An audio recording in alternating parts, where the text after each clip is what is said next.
آپ سے میں ایک سوال کروں کہ میدان کربلا میں سے کتنے مرد واپس زندہ آئے تھے؟ تو کیا جواب ہے جی اس کا؟ پھر بولیں۔ یعنی سب کو یہی یاد کروایا گیا۔ ان زندہ آنے والوں کا نام کیا تھا؟ امام زین اس بات کو اب آپ نے توجہ سے سمجھنا ہے۔ اگر کربلا سے صرف اور صرف امام زین العابدین ہی واپس آئے ہیں تو امام حسن کی جو اولاد ہے، جو حسنی سید کہلاتے ہیں، وہ آج تک چلتی آ رہی ہے۔ تو پھر وہ حسنی سید جو ہیں وہ کس کی اولاد میں سے ہیں؟ کیونکہ امام زین العابدین تو امام حسین کے بیٹے ہیں، جو حسینی سید ہوئے وہ تو امام زین العابدین سے نسل چل گئی۔ تو سوال یہ پیدا ہوتا ہے کہ جو حسنی سید ہیں وہ کس کی نسل میں سے ہیں؟ اگر کربلا سے صرف امام زین العابدین آئے ہیں، اور حسنی سید کوئی چھوٹی لڑی کی بات نہیں کر رہا، میں نے آپ کو جمعے کے خطبے میں کہا تھا کہ برے صغیر میں جتنے بھی اولیاء اللہ ہیں وہ چمکتے ہوئے ستارے ہیں، اور ان سب ستاروں کا چاند داتا علی حجویری ہے، اور داتا علی حجویری حسنی سید ہیں، غوث الاعظم حسنی سید ہیں، عبداللہ شاہ غازی کراچی والے حسنی سید ہیں۔ تو سوال یہ پیدا ہوتا ہے کہ اگر صرف کربلا سے امام زین العابدین ہی آئے ہیں تو پھر جو حسنی سید کی لڑی آج تک موجود ہے وہ کیسے ہے؟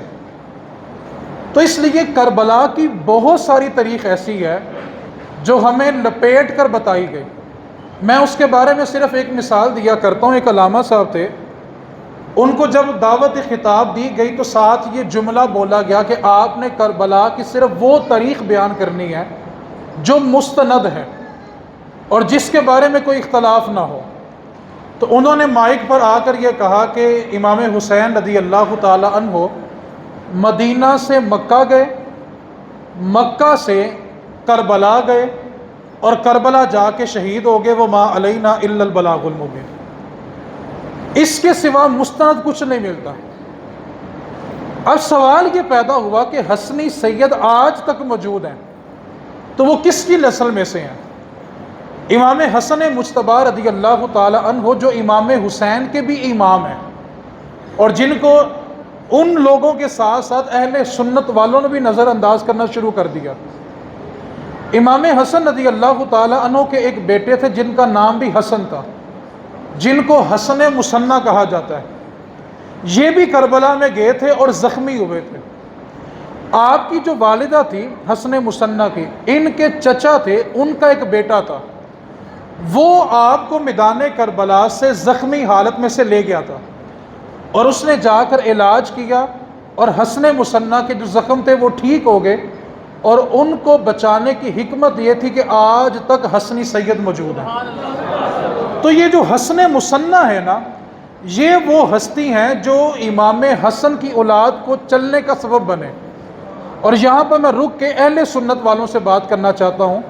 ہم 12 امام پڑھتے ہیں، اس میں امام حسن مثنی کا نام کیوں نہیں ہے؟ اگر امام حسین کی ساری اولاد امام ہے تو امام حسن کی اولاد امام کیوں نہیں، جبکہ امام حسن بھی امام حسین کے امام ہیں؟ تو سوال پیدا ہوتا ہے، یار امام حسن کی اولاد امام کیوں نہیں بنی؟ امام حسن کی اولاد میں سے 400 سال بعد داتا علی حجویری آئیں تو وہ وقت کے امام ہیں۔ 4.5 صدیوں کے بعد غوث الاعظم آئے، وہ وقت کے امام ہیں۔ 150 سال کے بعد عبداللہ شاہ غازی آئے، وہ امام بن گئے، تو امام حسن مثنی اور ان کے پہلے بیٹے امام کیوں نہیں بنے؟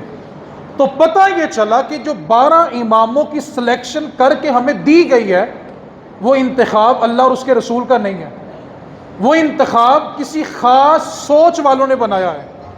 اگر یہ انتخاب اللہ اور اس کے رسول کی طرف سے ہوتا تو سب سے بڑے امام امام حسن ہیں۔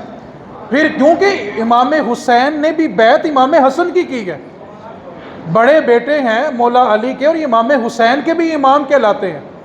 تو جب امام حسین کی ساری اولاد امام ہے تو امام حسن کی کیوں نہیں ہے؟ اور اگر میں ابھی یہاں پہ اہل سنت کے مجمع سے پوچھوں نا کہ امام حسن کا وصال کس طریق ہوا تھا، تو بہت سارے پہلے تو چہرہ نیچے کر لیں گے، کہیں ہم سے نہ پوچھ لیں۔ بتانا یہ چاہتا ہوں کہ جتنا ظلم ہم نے غیروں کا اثر لے کے اپنی عوام پر کیا ہے نا، اتنا کسی اور نے نہیں کیا۔ اتنا بڑا ظلم، امام حسن سیدہ پاک کی پہلی اولاد ہے، وہ اس امت کے سردار ہیں، اور ان کو سردار کسی اور نے نہیں، مصطفیٰ کی زبان نے کہا تھا، فرمایا تھا کہ میرا بیٹا حسن سردار ہے، یہ سید ہے۔ لیکن آج ہم لوگوں کو ان کا طریقہ وصال بھی نہیں یاد۔ ہم نے یہ ظلم کیوں کیا؟ ہم نے کربلا بھی ان کے رنگ میں رنگ کے سنانا شروع کر دیا۔ صرف یہ کہا جائے کہ زین العابدین ہی بچ کر آئے تھے، امام حسن کی اولاد کیسے چلے گی؟ تو اس میں جملہ میں یہ ایڈ کرنا چاہتا ہوں، قرب قیامت امام مہدی نے آنا ہے۔ قرب قیامت کس نے آنا ہے؟ وہ بھی امام حسن کی اولاد میں سے ہوں گے۔ تو کربلا سے صرف امام زین العابدین نہیں آئے، حسن مثنیٰ بھی آئے تھے۔